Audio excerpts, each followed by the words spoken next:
8 जनवरी सन 1967 की प्रातः क्लास, पहले पेज का मध्यांक।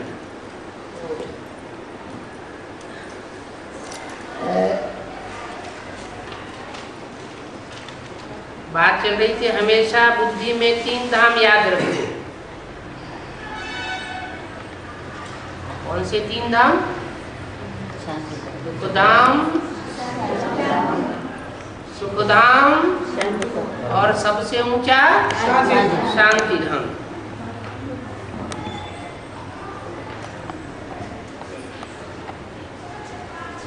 इनके अधिपति कौन कौन हुए?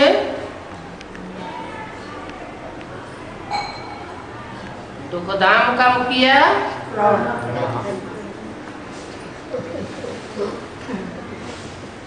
तीन पुरियां दिखाई गई हैं। नीचे की पुरी ब्रह्मापुरी। कौन से धाम की ओर? दुखधाम की ओर।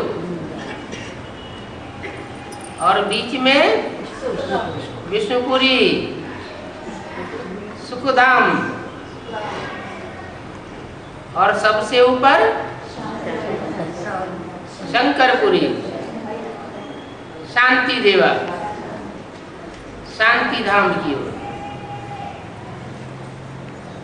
तो 3 धाम बुद्धि में याद रखो। शांति धाम जहां आत्माएं रहती है, माना आत्म की स्थिति रहती है। सुखधाम जहां के लिए तुम पुरुषार्थ कर रहे हो। आत्मा तो शांत स्वरूप है ही, तुम आत्मा शांत स्वरूप हो, लेकिन करना क्या है? कोई को बुखार आ रहा हो तो पहले वो बुखार से छुटकारा पाना चाहेगा, शांति चाहेगा, बुखार से मुक्ति चाहेगा, या रसगुल्ला खाना चाहेगा? पहले मुक्ति चाहिए। मुक्ति माना शांति। फिर उससे ऊंची चीज सुख चाहिए। तो सुखधाम के लिए तुम पुरुषार्थ कर रहे हो। क्यों? क्योंकि अभी दुखधाम में हो। दुखधाम शुरू होता है आधा कल्प के बाद। भगवान को कहा ही जाता है हेवनली गॉड फादर।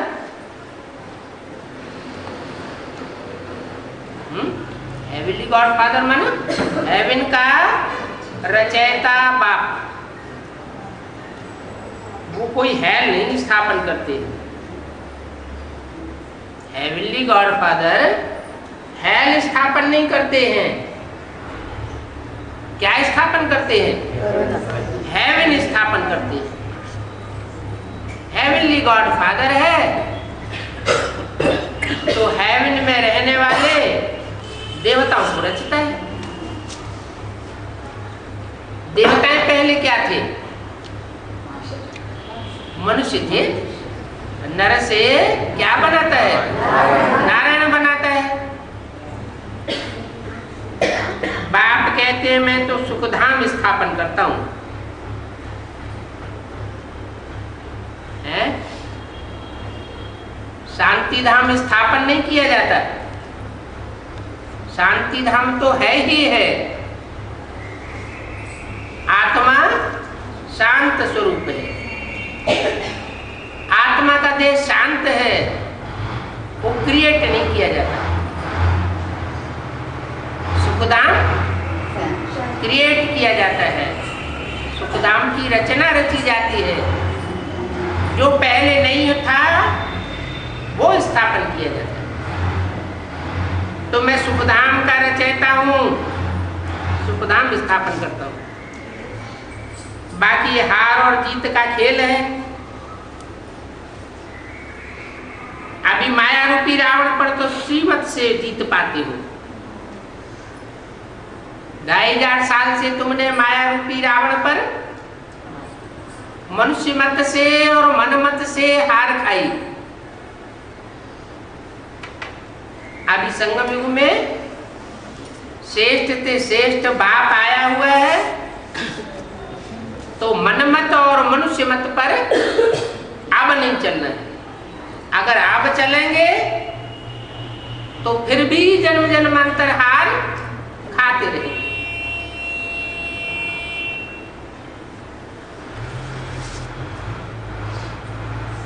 आधा कल्प के बाद जब रावण राज्य शुरू होता है तो इनको कहा जाता है अंधे की औलाद अंधे। गीता भागवत में भी अक्षर है, अंधे धृतराष्ट्र की औलाद कौरव अंधे थे। बाप खुद कहते हैं वो हैं अंधे की औलाद अंधे, उनके माँ बाप ही अंधे थे। धृतराष्ट्र भी अंधे और धृतराष्ट्री, उसने भी जानबूझ करके आंखों पर पट्टा बांधा हुआ था। बातें कहाँ की हैं? इस समय संगम युग में जो भी गांधारी का पार्ट बजाने वाली है, ऐसे नहीं कि उसकी बुद्धि में ज्ञान नहीं है। जब से एडवांस नॉलेज निकली तब से रजिस्टर्ड पोस्ट से उनके पास सारी एडवांस नॉलेज आदि से ही भेजी जाती रही। उन्हें अंदर से सारी बात का ज्ञान है, लेकिन बाहर से दिखाने के लिए अहंकार के आधार पर आंखों पर पट्टा बांधा हुआ है, जैसे जानबूझ के बांधा है। और ये है सोझरे की औलाद सोझरे।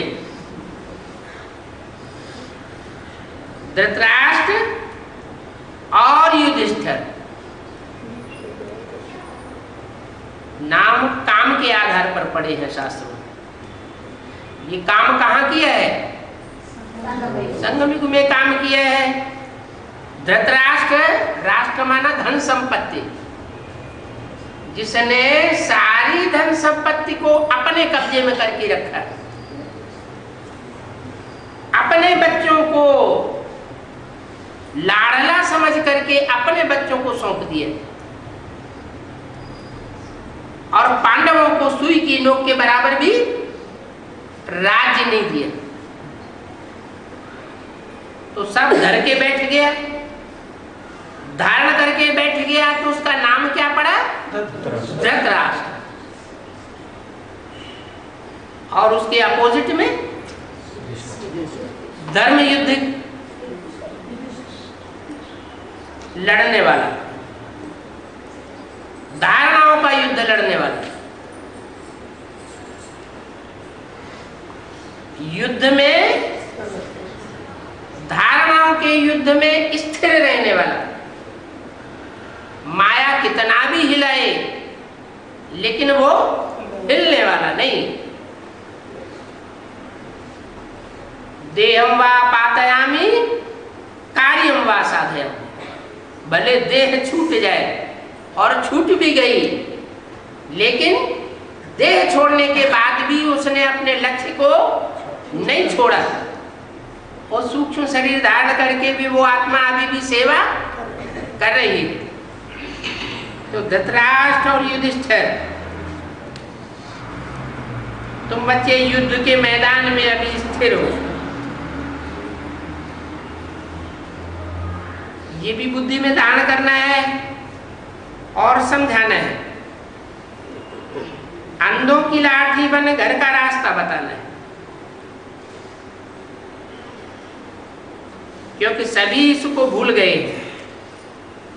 इसको जो शांति धाम घर है उसको सब भूले बैठे हैं। कहते भी हैं कि एक नाटक है, परंतु इसकी लाखों वर्ष आयु, हजारों वर्ष आयु कह देते हैं। बाप समझाते हैं रावण ने तुमको कितना अंधा बनाई दिया। अभी बाप सब बातें समझा रहे हैं।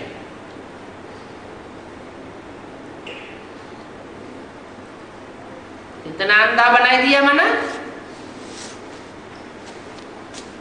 बाप आकर के जब ज्ञान सुनाते हैं तो जो सुनने वाले हैं वो पहले छोटे छोटे बच्चे होते हैं या बड़े होते हैं? छोटे बच्चे होते हैं, बेसिक नॉलेज पढ़ते हैं, उनको गहराई की बात का ज्ञान नहीं होता। तो अभी बाप सब बातें समझाए रहे। बाप को नॉलेजफुल कहा जाता है। इसका मतलब ये नहीं है कि हर एक के अंदर को जानने वाला हो। नॉलेजफुल का मतलब क्या लगा लेते हैं? भगवान तो सब कुछ जानता है,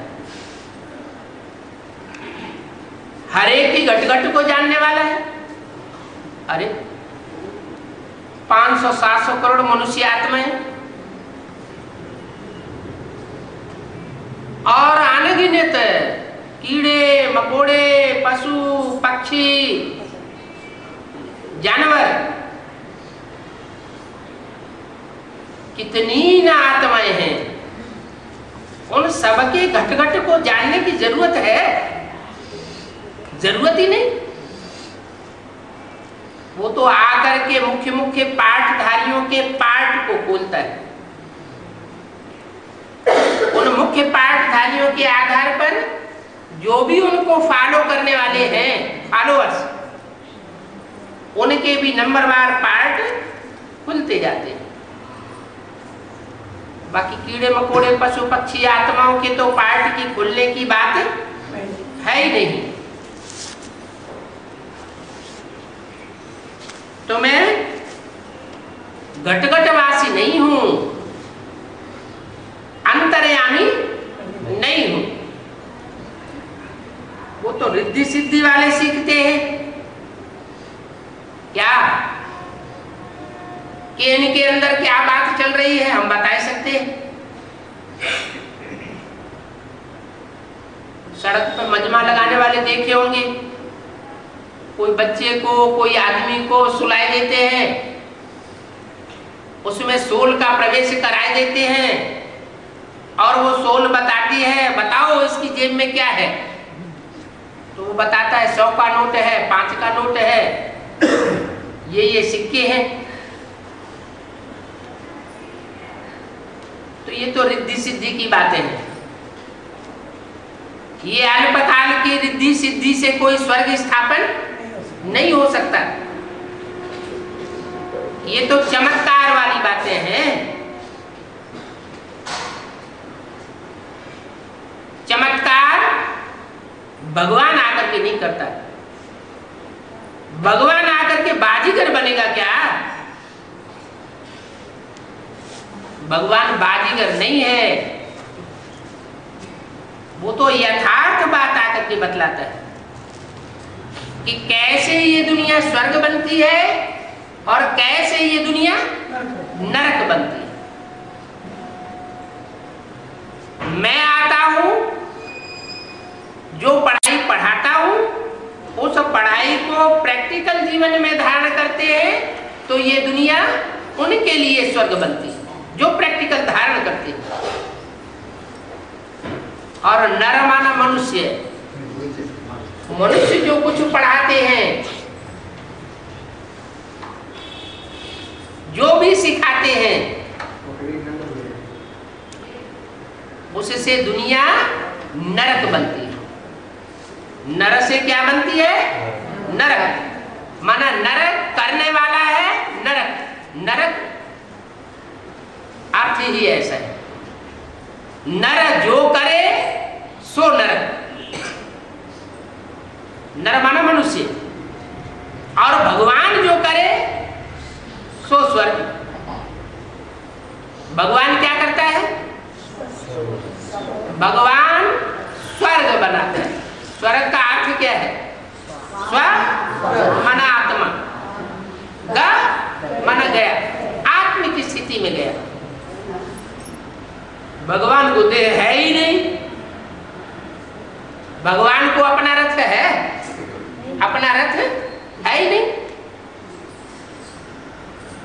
वो तो सदैव आत्मा है इसलिए उसको क्या कहते हैं? सदा शिव। वो सदैव शिव है, सदैव आत्मा है, कभी भी देहभान में आता ही नहीं।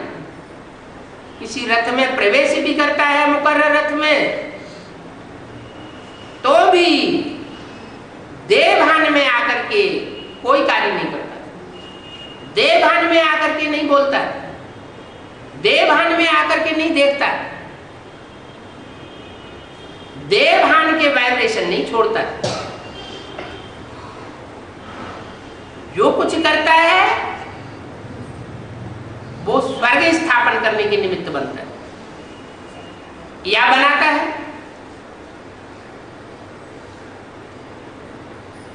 तो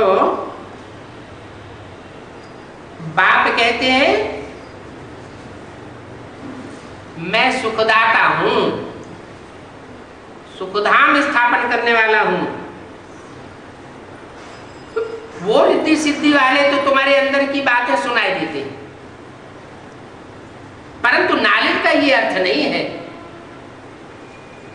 किसी एक आदमी के अंदर क्या चल रहा है सो बताए देना।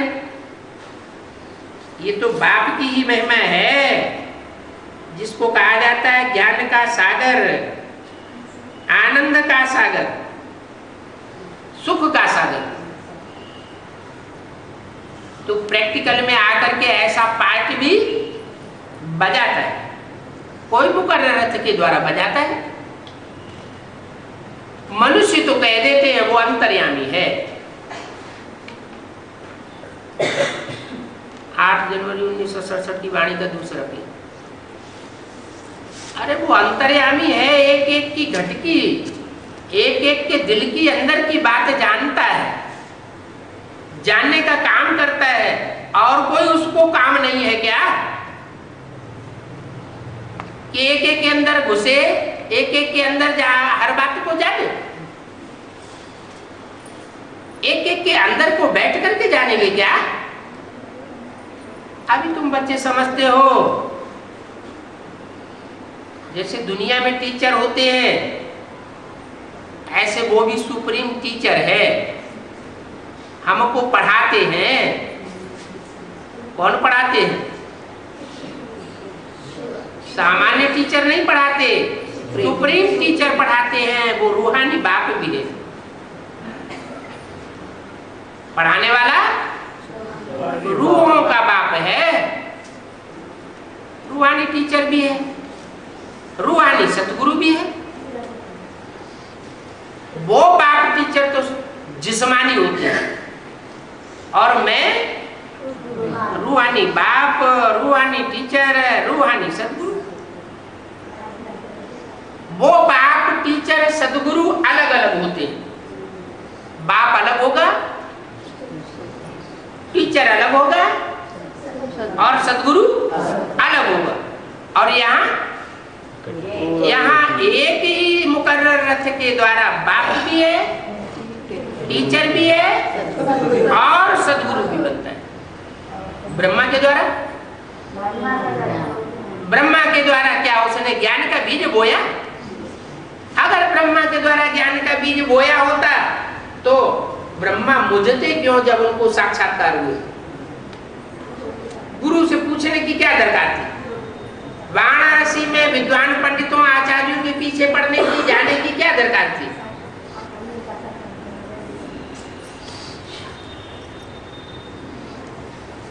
वो ज्ञान का बीज बोने वाला टीचर का स्वरूप नहीं हो सकता। वो तो ज्ञान को धारण करने वाली धरणी का रूप है। धरणी को माता कहा जाता है। धारणा करने वालों में वो आत्मा सबसे तीखी है।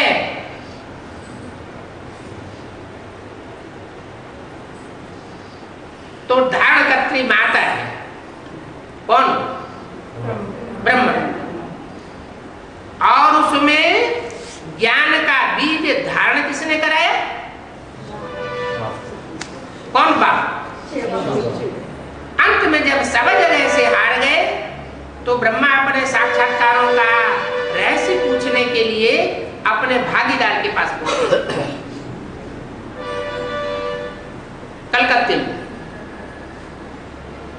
और भागीदार में परमात्मा शिव ने प्रवेश करके उनके साक्षात्कारों का पूरा अर्थ समझाई दिया, उनको भी समझ में आ गया। तो वो बाप भी है, उसी स्वरूप के द्वारा दो ही आत्माएं सृष्टि रूपी रंगमंच पर विशेष पार्ट बजाने वाली है। हीरो हीरोइन कहो, सृष्टि रूपी गाड़ी के दो पहिए कहो, राम और कृष्ण। कृष्ण वाली सोल मृदुल पार्ट बजाती है, माता का पार्ट बजाती है, और राम वाली आत्मा बाप का पार्ट बजाती है। इसलिए मुरलियों में कभी ऐसे कहा गया, राम बच्चे को कहा जाता है, कृष्ण बाप को कहा जाता है। क्या कहा गया? राम बाप को कहा जाता है और कृष्ण बच्चे को कहा जाता है। ऐसे भी बोला, ब्रह्मा को तो बाबा बेबी कहते हैं, माना बुद्धि से बेबी बुद्धि आत्मा थी। जितना शिव बाबा ने उनके मुख से बोल दिया बस उतना ही समझा, उसके आगे उनकी बुद्धि नहीं चलती।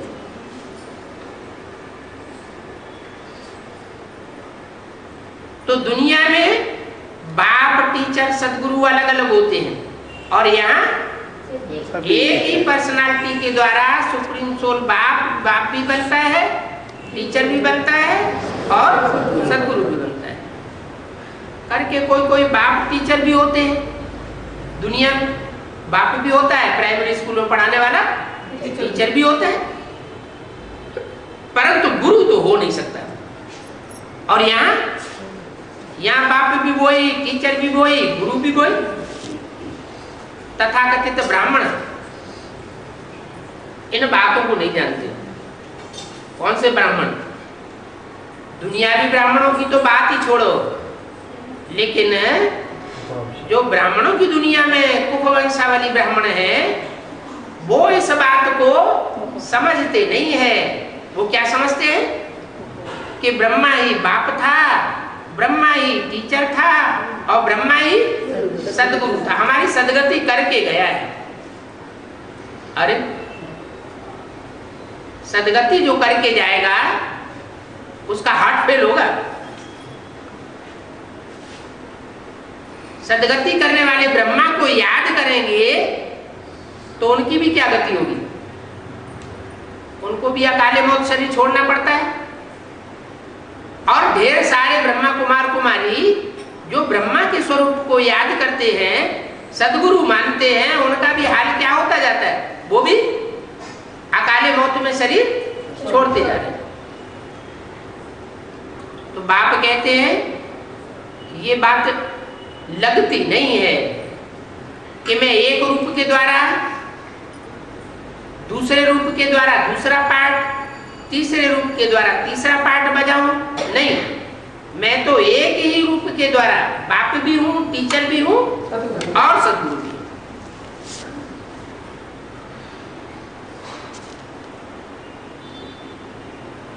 वो गुरु तो मनुष्य गुरु है, यहां तो यह है सुप्रीम रूह, वो गुरु है और ये सतगुरु है। सिख लोग कहते हैं सतगुरु, एक सतगुरु अकाल मूर्त है। एक सतगुरु ही है जिसको काल खा नहीं सकता। और जो मूर्तिमान भी होता है, मूर्त माना साकारी और अमूर्त माना आकारी या निराकारी, जिसकी मूर्ति न हो, तो वो सदगुरु अकाल मूर्त है और एक ही है। एक है सदगुरु और बाकी सब है गुरु। सत्य गुरु एक है, सत्य माना सच्चा, तो एक है सच्चा, तो बाकी सब कैसे हो गए? सारे झूठे हो गए। भले वो स्वीकार नहीं करेंगे, क्रोध में आ जाएंगे, लेकिन उनके सामने हिस्ट्री रख दी जाए दुनिया की, कि 2500 वर्ष की हिस्ट्री जो मनुष्यों के गुरुओं बनाने से जो हिस्ट्री हमारे सामने आई है, उससे दुनिया नीचे गिरी है या ऊपर उठी है? जो दिव्य गुण हैं वो मनुष्यों में बढ़े हैं या घटे हैं? घटते गए। आसुरी गुण बढ़ते गए। तो वो सदगुरु हुए या झूठे गुरु हुए? झूठे गुरु हुए। यहां तो सुप्रीम रूह है, परमपिता परमात्मा। आत्मा को परमात्मा नहीं कहा जाता।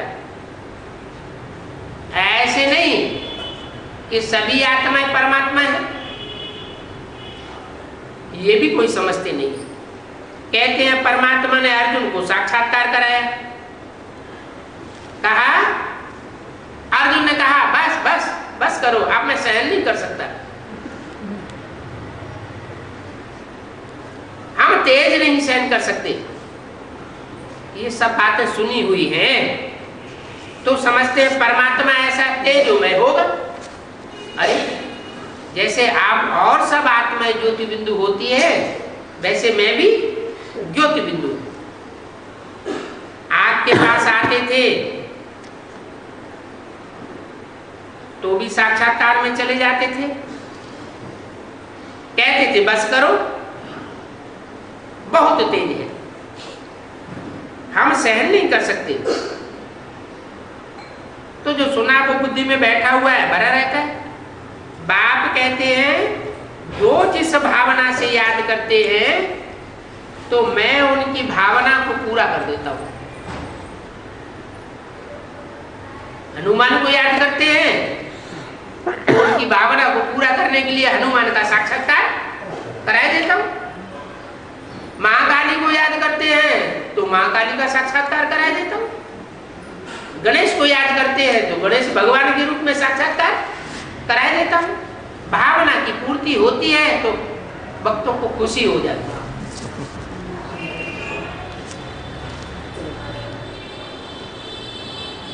साक्षात्कार होने से समझते हैं बस मुक्ति धाम हम पहुंच गए, परंतु नहीं, मुक्ति धाम में कोई साक्षात्कार से जा नहीं सकते।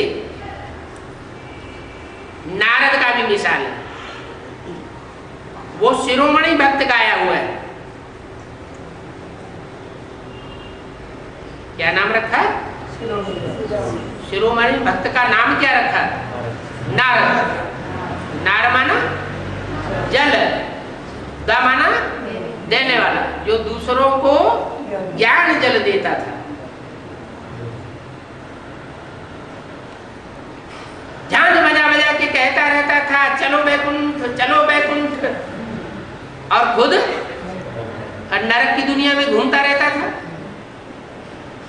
तो दूसरों को कोई ज्ञान दे और खुद ज्ञान को धारण न करे तो उसको भक्त कहेंगे या ज्ञानी आत्मा कहेंगे? भक्त आत्मा कहेंगे। इसलिए बोला भक्ति आती है रावण से और ज्ञान आता है राम से। रावण जैसे ब्रह्मा के हाथों में वेद शास्त्र दिखाए जाते हैं, वैसे रावण के हाथों में भी वेद शास्त्र दिखाए जाते हैं। प्रकांड विद्वान था, लेकिन कर्म कैसे थे? है? ऐसे भ्रष्ट कर्म थे कि पराई स्त्री को चुराने के प्लान बनाता रहता था, चोरी करके भी ले जाता था। अब पराई बहू बेटियों को चोरी करना ये ज्ञानी आत्मा का काम है क्या? नहीं, ज्ञानी आत्मा चोर चकार नहीं हो सकती। ज्ञानी आत्मा तो कर्मों की गुह्य गति को जानने वाली होगी। ऐसे कर्म करती है और दूसरों से ऐसे कर्म कराती है कि न दूसरे दुखी हों और न स्वयं कभी दुखी हो। तो भक्त शिरोमणि जो नारद गाया हुआ है, उनसे पूछा गया कि तुम लक्ष्मी को भर सकते हो? तो कहा हाँ, हम लक्ष्मी को भर सकते हैं। जहां स्वयंवर हो रहा था वहां पहुंच गया। लक्ष्मी वरमाला लिए हुए घूम रही थी, तो जहां जहां लक्ष्मी जाती थी वहां वहां जाकर के सामने खड़ा हो जाता था। सामने जाके खड़ा हो जाता था, उसको यही पता नहीं था मेरा मुंह बंदर के जैसा बना दिया गया। तो लक्ष्मी झिझक के दूसरी तरफ चली जाती थी, वो फिर जाके दूसरी तरफ खड़ा हो जाता था। तो ये नारद का मिसाल है। उनसे कहा तुम अपनी शक्ल देखो, तो फिर ज्ञान जल के भरे हुए लोटे में अपनी शक्ल देखने लगा, तो देखा बंदर जैसी शक्ल है। ऐसे दुर्गति को पाए हुए फिर मुक्ति कैसे पावेंगे? वक्तमाला भी होती है, ज्ञानियों की माला भी होती है, और विष्णु की माला भी होती है। विष्णु की माला माना विजय माला, जो पूजी जाती है। रुद्रमाला ज्ञानी तू आत्माओं की माला। रुद्राक्ष के मणके होते हैं, उन रुद्राक्ष के मणकों में मुख बने हुए होते हैं। कोई में 1 मुख, कोई में 4 मुख, कोई में 10 मुख, कोई में 14 मुख। वो मुख है यादगार कि इतने इतने मुख ने प्रवेश किया है बोलने के लिए, इतनी आत्माओं ने मुख धारण किया है ज्ञान सुनाने के लिए। तो वो रुद्राक्ष के मणके मुख लेने की यादगार है। तो जरूर उसमें कोई मणका ऐसा होता होगा जिसमें सिर्फ सुप्रीम सोल ही प्रवेश करके ज्ञान सुनाता है, वो मणका विरल मिलता है। कोई मणके ऐसे तो 2 बातें करते हैं, 4 बातें करते हैं। कोई ऐसे होते हैं जो 14 तरह की बातें करते हैं। माना जितनी प्रवेश करने वाली आत्मा उतने तरह की बातें सुनाने लग पड़ती। तो अनेक मत वाली आत्माएं होंगी, तो रावण का यादगार दिखा दिया है। रावण को कितने मुख दिखाते हैं? 10 मुख दिखाते हैं। 10 मुख का मतलब वो एक मुख से एक बात नहीं करता था, 10 मुखों से 10 प्रकार की बात करता था। तो उसके कौन से मुख का डायरेक्शन माना जाए, किस डायरेक्शन पर चला जाए? एक आदमी आज एक बात करता है, कल दूसरी बात करता है, परसों तीसरी बात करता है, तो झूठा हुआ या सच्चा हुआ? झूठा। भक्ति मार्ग में सब झूठ ही झूठ है। इन रावण के मुखों से आती है भक्ति, अनेक प्रकार का ज्ञान सुनाते हैं, और भगवान आकर के एक मुकर्रर रथ के द्वारा एक प्रकार की ही बातें बताते हैं। वो बातें कभी पलटती नहीं है। तो बाप समझाते हैं भक्त भी सब नंबरवार है। तुम बच्चों को माया से बड़ा खबरदार रहना। माया ऐसा उल्टा काम बराबर करा लेती है जो बाद में रोना पड़े। ऐसे रोते हैं कि भगवान आया परंतु हम वर्षा नहीं ले सके। फिर भी भगवान के आने के बावजूद भी हम प्रजा में दास दासियां जाकर के बनेंगे। है? भगवान आया, हमने जाना, पहचाना, सरेंडर भी हुए। फिर ऐसा क्या हुआ बन पड़ते हैं, हैं? ऐसी क्या कथा कहानियां बन गई? अरे एक बाप की मत पर न चल करके और मनुष्यों की मत पर या मन मत पर चल पड़ते हैं, तो ऐसे फिर दास दासी बनते हैं। इसलिए बाप पहले ही समझा देते हैं ताकि फिर पीछे पछताना न पड़े। जितना बाप को याद करते रहेंगे, योगाग्नि से पाप भस्म होते रहेंगे। आत्मा सतो प्रधान सतयुग में होती है। पहले युग में आत्मा सतो प्रधान बनती है, फिर क्या होता है, इसमें खाद पड़ते पड़ते तमो प्रधान बन जाता है। ये खाद कहां से आती है? सतयुग की जो आत्माएं थी, 9 लाख आत्माएं थी, उनमें कहां से खाद पड़ गई? ऊपर से आत्माएं आई और वो ढेर की ढेर आत्माएं उतरती। पहले जन्म में सिर्फ 9 लाख और दूसरे तीसरे चौथे 8वें जन्म में सतयुग में ढेर सारी आत्माएं उतरती।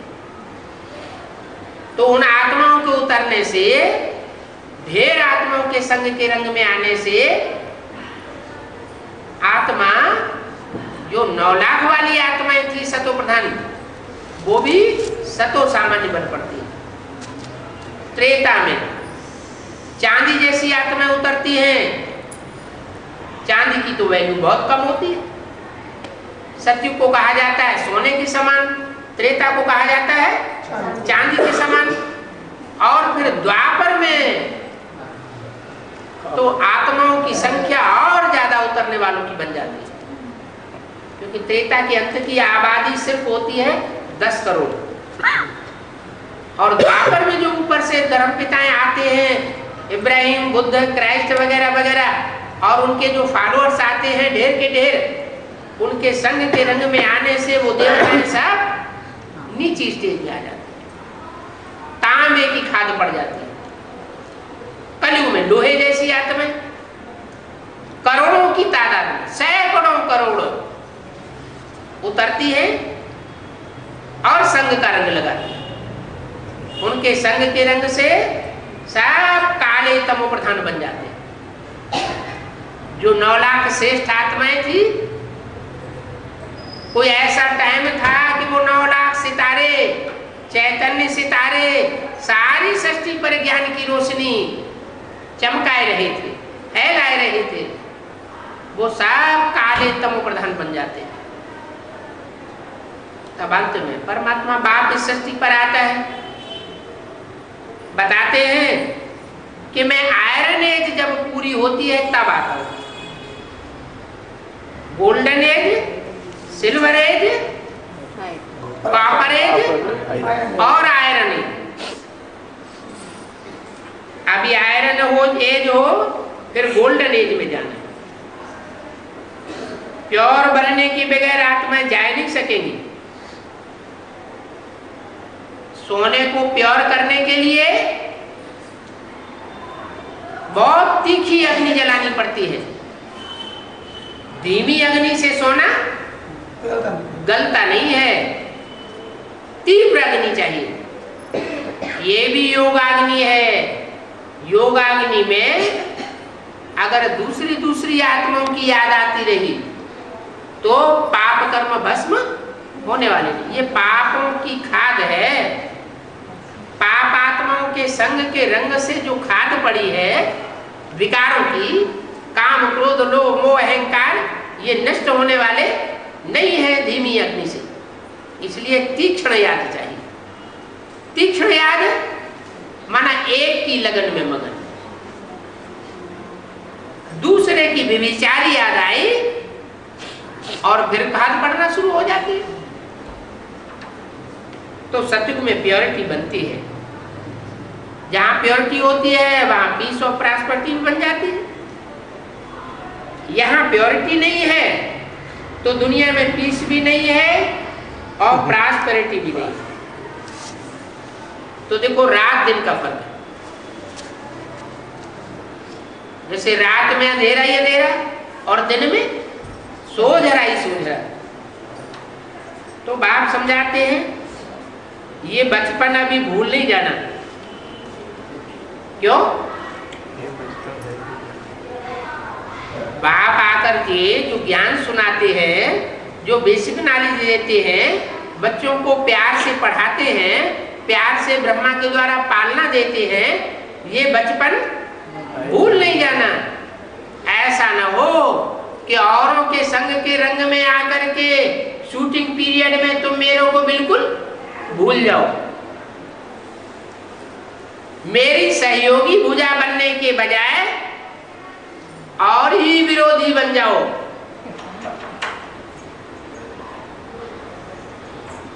क्योंकि मेरी यादगार जगन्नाथपुरी में टूटा दिखाया जाता है, कोई सहयोगी नहीं रहता। तो माया कड़ी परीक्षा लेती है, सारी दुनिया का माहौल ही चेंज कर देती है। इतना माहौल बिगाड़ देती है कि जो बच्चे मेरे बच्चे वो ही मेरी गिलानी करने लग पड़ते हैं।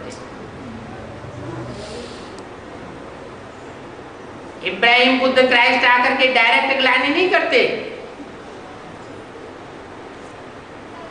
मेरे बच्चे मेरी सबसे जास्ती गिलानी करते हैं।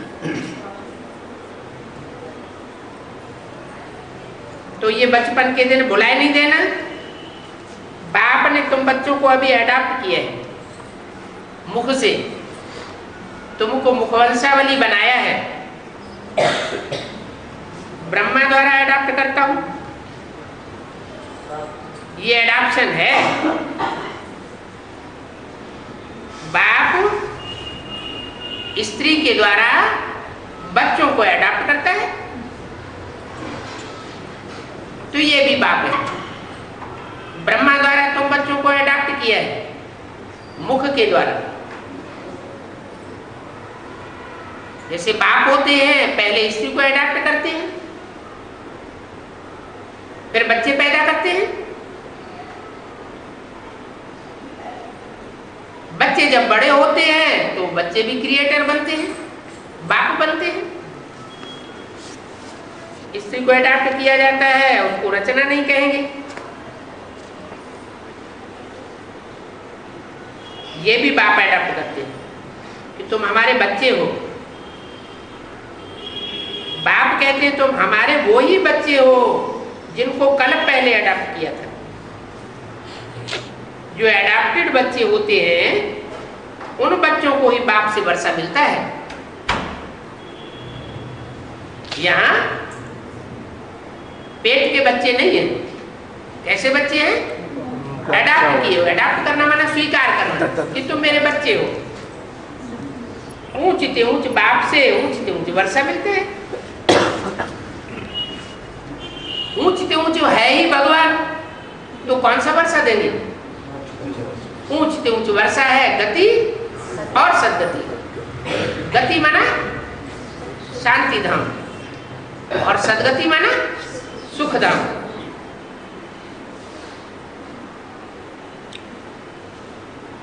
तो देखो 1 सेकंड में फिर ब्रह्मा से विष्णु बन जाते।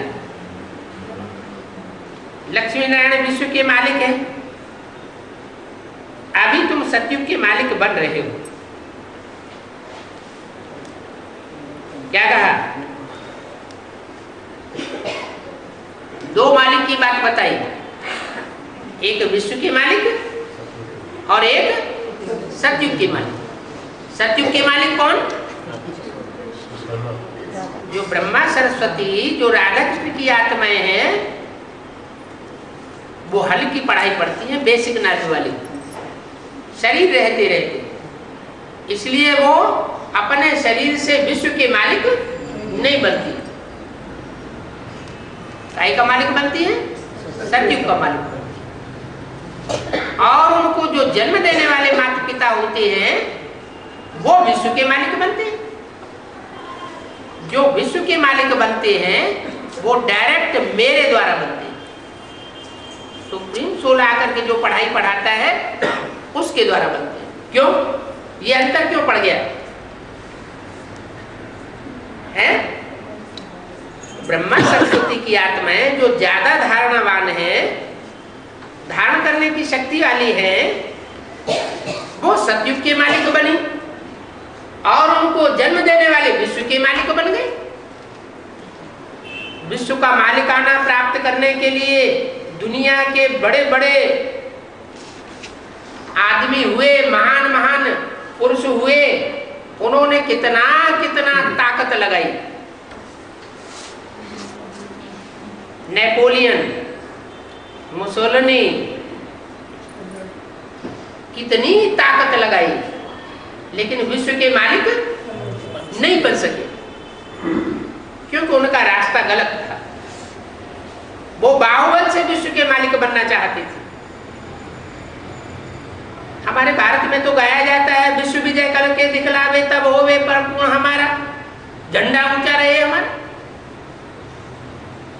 हमारा जो झंडा है वो 3 रंग के कपड़ों का है। वो कपड़ा कहीं विश्व विजय नहीं करके दिखलाता है। कपड़ा माना शरीर, आत्मा शरीर रूपी कपड़े को धारण करती है। तो 3 आत्माएं हैं, ब्रह्मा, विष्णु और शंकर। ये शिव की त्रिमूर्ति है, त्रिमूर्ति शिव कहा जाता है। इन 3 मूर्तियों के द्वारा वो निराकार शिव सारे विश्व के ऊपर बादशाही प्राप्त कराता है युग बल के द्वारा हम बच्चों को। तो ब्रह्मा की सोल, सरस्वती की सोल सतयुग में बादशाही प्राप्त करती है और तुम बच्चे विश्व के मालिक बनते हो। ये अंतर क्यों पड़ जाता है?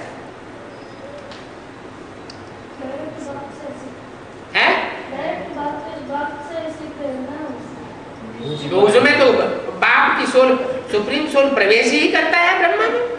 इससे ज्यादा डायरेक्ट और क्या होगा? मुरली का अच्छा नहीं समझा है, मुरली का अच्छा तरह से गैरेज में नहीं गया। तो पढ़ाने वाला तो उसी के अंदर था, शरीर से नहीं पढ़ा। नहीं, बाप के रूप में पाठ है, बाप के रूप में पाठ नहीं। अच्छा चलो, माँ के रूप में पाठ था।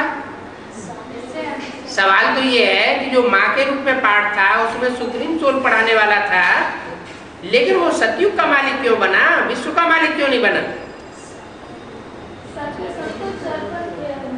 हाँ, सब कुछ अर्पण भी किया, अपने बच्चों को भी वर्षा नहीं दिया। वो पुरुषार्थ भी ऐसा ना किया है, स्वर्ग में जाने के लिए पुरुषार्थ किया। स्वर्ग में जाने का पुरुषार्थ किया, हम क्या नरक में जाने का पुरुषार्थ कर रहे हैं? पहले से भी वो यहाँ ये नहीं, मूल बात ये हुई, नहीं, मूल बात ये हुई कि माँ जो होती है वो बच्चों के प्रभाव में आ जाती है, बच्चों की मत पर चल पड़ती है। ब्रह्मा नाम था ना, ब्रह्म माँ, बड़ी माँ, सृष्टि की बड़े की बड़ी माँ से दुनिया में होता है, माताएं होती है। जब बच्ची है तो बाप के अधिकार में है, जब शादी हो जाती है तो पति के अधिकार में रहती है। बच्चे पैदा हो जाते हैं, बड़े बड़े हो जाते हैं, खुदा न खास्ता पति ने शरीर छोड़ दिया तो बच्चों के अधीन हो जाती है। तो माँ का स्वभाव संस्कार ही ऐसा होता है कि वो अधीन हो जाती है।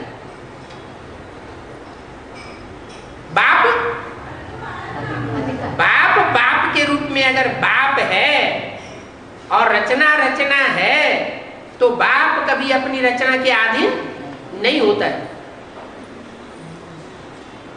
तो माँ यज्ञ के आदि से ही जो फ्रिक्शन पड़ा था उसमें वो राम बाप और राम की फॉलोअर आत्माएं जो सूर्यवंशी आत्माएं थी वो छोड़ करके चली गई, और जो विदेशी आत्माएं थी उन्होंने माँ के ऊपर आधिपत्य जमा लिया, अपने कंट्रोल में ले लिया, अपने तरीके से चलाती रही। तो मनुष्य मत पर चल करके दुर्गति होती है या सदगति होती है? दुर्गति होती है। दुर्गति का मतलब उनका पद जो है वो नीचा हो गया। सतयुग में जाके राधा कृष्ण के रूप में जन्म लेंगे, सतयुग के नारायण बनेंगे, लेकिन विश्व के मालिक बन सकते नहीं बनते। तो रात दिन का फर्क है। तुम सतयुग के मालिक बन रहे हो, अभी संपूर्ण नहीं बने हो, बन रहे हो। तुम अभी रूहानी सेवा करते हो, इसलिए तुम बहुत ऊंचे हो। शिव बाबा भी पतितों को पावन बनाते हैं, तुम भी पतितों को पावन बनाते हो, बाप के सहयोगी बनते हो। रावण ने कितना नालायक बुद्धि बनाया, अभी फिर बाप लायक बनाकर विश्व का मालिक बनाते हैं। ऐसे बाप को फिर पत्थर में, भित्तर में, ठिक्कर में कैसे डाल देते हैं, सर्वव्यापी बताए देते हैं। तो पत्थर में, पत्थर की पूजा करते हैं, पत्थर को भगवान समझ लेते हैं, तो पत्थर में व्यापी हुआ ना। ठिक्कर में, मिट्टी के ढेले में भगवान व्यापी समझते हैं। क्या मतलब हुआ? इसकी शूटिंग कहाँ होती है, कैसे? जो पत्थर बुद्धि मनुष्य हैं, ज्ञान की गहराई को इशारे से समझते ही नहीं है, उनमें भी भगवान को व्यापक समझ लेते हैं। ठिक्कर, जो थोड़ी सी माया की ठोकर लगे और टूट जाए, ज्ञान में से ही टूट पड़ते हैं, अज्ञानी बन जाते हैं। ऐसों को भी भगवान समझने लग पड़ते हैं। भित्तर, भीत माने दीवार, जो ज्ञान के रास्ते में दीवार बन करके अड़ जाते हैं, न खुद आगे बढ़ते हैं न दूसरों को आगे बढ़ने देते हैं। जैसे माया बेटी का मिसाल, माया न खुद बाप को पहचानती है, गांधारी बन करके आंखों पर पट्टा बांध लेती है, और न दूसरों को बाप का स्वरूप पहचान में लाने देती। तो ज्ञान के रास्ते में दीवार बन करके खड़ी हो गई ना। दुनिया में कोई दीवार बहुत प्रसिद्ध है?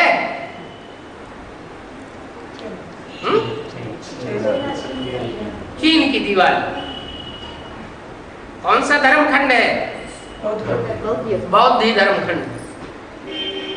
सबको बुद्धू बनाई देती है। जितने भी धर्म संप्रदाय हुए हैं, पुराने भी, उनमें सबसे जास्ती बुद्धू कौन बन गए? किनकी राजाई सबसे कम चलती है?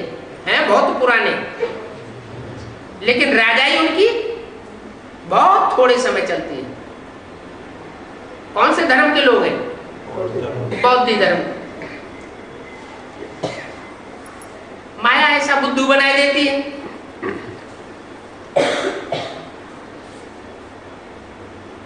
बाप कहते हैं ये खेल बना हुआ है, फिर भी ऐसे ही होगा, पहले भी ऐसे ही हुआ था,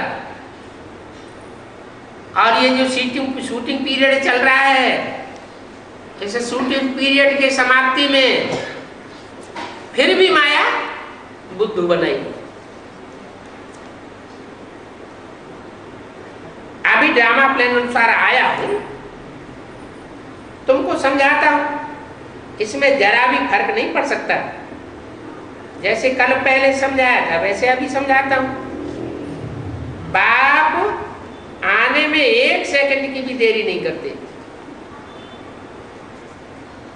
ऐसे नहीं कि 5000 साल पहले जल्दी आ गया था और अभी इस कल्प में देरी से आऊंगा, नहीं।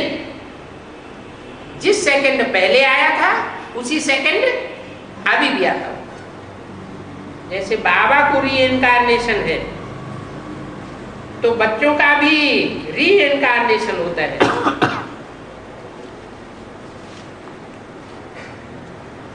तुम भी अवतरित होते हो। आत्मा यहाँ आकर के फिर साकार में पार्ट बजाती है। इसको कहा जाता है अवतारिया, ऊपर से नीचे पार्ट बजाना। बाप का ये अलौकिक दिव्य जन्म है। तुम्हारा पहला जन्म दिव्य होता है और बाद में गर्भ से जन्म लेते रहते हैं। जो भी मनुष्य आत्मा है, पहला जन्म दिव्य जन्म होता है। कोई में प्रवेश करके आत्मा सुख भोगती है, दुख नहीं भोगती है। बाद में हर एक आत्मा नीचे उतरती जाती है, दुख का पाठ शुरू हो जाता है। श्री कृष्ण को तो माता के गर्भ से जन्म मिला। बाप खुद कहते हैं मुझे भी इस सृष्टि पर आकर के प्रकृति का आधार लेना पड़ता है। माना 5 तत्वों से बने पुतले का आधार जब तक मैं नहीं लेता हूं तब तक मैं अपना कार्य नहीं कर सकता। मैं इस तन में प्रवेश करता हूं, ये मुकर्रर तन है। ये कौन कहता है? कोई ये जिरह करे। देखो सन 67 की मुरली में तो ये लिखा है, क्या क्या लिखा है कि ये मुकर्रर तन है। तो ब्रह्मा का तन मुकर्रर तन हुआ ना। मुरली बोल रही है। अरे मुरली बोल तो रही है, लेकिन कहते कौन है? ब्रह्मा के मुख से कहने वाला किस रूप में कह रहा है? बाप के रूप में कह रहा है। तो ब्रह्मा तो माँ का रूप है, वो बाप का रूप तो है ही नहीं। बाप का रूप होता तो मुक्ति और जीवन मुक्ति का वर्षा दे करके जाता, सुखधाम का वर्षा दे करके जाता। मुरली में लिखा हुआ है कि ब्रह्मा द्वारा स्वर्ग की स्थापना। तो स्वर्ग की स्थापना हुई द्वारा, द्वारा माने मीडिया। तो जिस ब्रह्मा के द्वारा स्वर्ग की स्थापना ही नहीं हुई, वो बाप का रूप नहीं हो सकता, वो माँ का रूप था। इसलिए यहां बोला, बाप खुद कहते हैं यह मुकर्रर तन है। यह कहकर के किस तरफ इशारा किया? लक्ष्मी नारायण का चित्र बाजू में रखा होता था, उस तरफ कहा ये मुकर्रर तन है, दूसरे कोई में कभी आते ही नहीं है। नारायण के ही तन में आते हैं जो नर से नारायण बनता है। ब्रह्मा में नहीं आते क्या? 108 बच्चों में नहीं आते क्या? आते हैं, लेकिन हाँ सदा काल के लिए, पूरा कार्य संपन्न करने के लिए नहीं आते। हाँ, इन बच्चों में कब मम्मा बाबा आ सकते हैं मदद करने के लिए, कब अन्य बच्चे भी आ सकते हैं, आगे हमको भी बुलाते थे, 36 प्रकार का भोजन बनाते थे, ये बच्चे भी जानते हैं। आपस में ये बच्चे सारा दिन बहलते रहते थे।